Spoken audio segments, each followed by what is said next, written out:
Absolument, oui. J'ai cru qu'on allait écouter intégralement la chanson des Rolling Stones. Je ne sais pas où vous étiez, d'où vous arrivez. Écoutez, je ne veux même pas le savoir, voilà. Bon, alors... J'étais pas loin. Les Rolling Stones, eh bien, on va en parler parce qu'ils ont inauguré une salle. Ah, comment vous dire? D'abord, bonjour Sylvie, évidemment. C'est pas vraiment un stade. Ça n'est pas vraiment une salle de spectacle, c'est quelque chose d'assez extraordinaire en fait. J'ai présenté cette nouvelle salle comme un petit bijou. Exactement. Alors, c'est toujours un événement quand même, l'ouverture d'un bâtiment public, comme ça, en plus d'une salle qui n'est pas une salle, qui n'est pas un stade. Alors, pourquoi? Parce que ça change vraiment le visage d'une ville, ça amène de la vie dans la cité, et ce lieu, il s'appelle U-Arena. U parce qu'il a une forme de U, et Arena parce que, vous savez, la définition exacte d'Arena, c'est lieu public couvert. Oui, là, on voit où ça se trouve, à Nanterre, près de Paris. Voilà. Donc, 40 000 personnes peuvent rentrer dans ce stade ou dans cette salle de concert, puisqu'il y a vraiment deux configurations. À l'origine du projet, c'est le propriétaire du club de rugby, le Racing 92, Jackie Lorenzetti, qui avait envie et besoin d'un stade pour son club, pour les matchs. Il lance un grand concours, et là, c'est Christian de Porzampar, Monsieur Christian de Porzampar, Pritzker Prize quand même, ça veut dire c'est comme le prix Nobel pour l'architecture. Lui, Christian, il a fait quand même la Cité de la musique à la Villette, la Tour de Berlin, la Tour de Lille, l'ambassade de France à Berlin. Là, il est sur un grand théâtre à Casablanca, la Cité des Arts à Rio de Janeiro. Enfin bon, et j'en passe, c'est des meilleurs.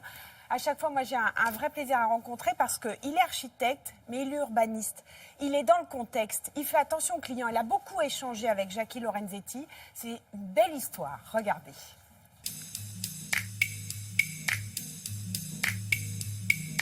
Au début de l'histoire, je reçois une demande de Jackie Lorenzetti qui veut faire un grand stade de rugby dans une ville dense, à La Défense, entre 4 rues. Alors qu'en général, c'est loin du centre, avec des parkings autour. Donc il y a des habitants, hôtels, il y a des bureaux. Le rugby se pratique sous le ciel. Le stade était donc avec un toit ouvrant. Si on fait du bruit avec un stade, il faut que ce soit isolé. Et puis Jackie, peu à peu, a dit, mais je vais demander à la Fédération internationale de rugby si on pourrait pratiquer indoor. Et ils ont dit oui. Oui, d'accord, mais 40 mètres de haut. Du coup, on a supprimé le toit ouvrant. Ça a amélioré les capacités d'isolement acoustique. À partir du moment où on a amélioré ça, l'idée venait que ça serait aussi une grande salle d'événements. Et sa forme en U montrait qu'il y avait d'un côté une scène, de l'autre côté les spectateurs, que sur le sol il y aurait une pelouse, synthétique certes, mais maintenant elles sont très au point ces pelouses. Par-dessus, il y aurait un platelage solide sur lequel des camions peuvent rouler, installer la foule et les grandes scènes. J'aime ce moment où on entre dans la salle et on se rend compte de l'ampleur. Je voulais qu'on sente l'idée du stade, donc il y avait cette coque au début, mais assez vite je me rends compte que le dessous des tribunes, on ne peut pas le laisser apparent parce qu'il y a toutes les entrées-sorties, les vestiaires, les toilettes, les buvettes, les loges, et c'est des locaux qui souvent ont intérêt à voir un peu dehors ou à recevoir de la lumière. Du coup j'avais un mur avec quelques fenêtres, des fenêtres, et c'était pas très intéressant.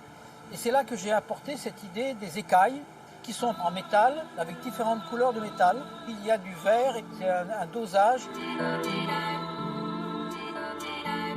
Des écailles qui sont lumineuses le soir, avec des cycles de couleurs pastel qui changent. De ce fait, il y a cette sorte de douceur dans la ville que je souhaitais, parce que La Défense, c'est beaucoup de grands immeubles qui ont une certaine abstraction dans le ciel. Et là, on est au niveau du piéton, de la rue, de la promenade. J'ai pas fait de stade avant. Chaque fois, c'est un nouveau challenge, je dirais, en fait. Jamais quelque chose qui se répète.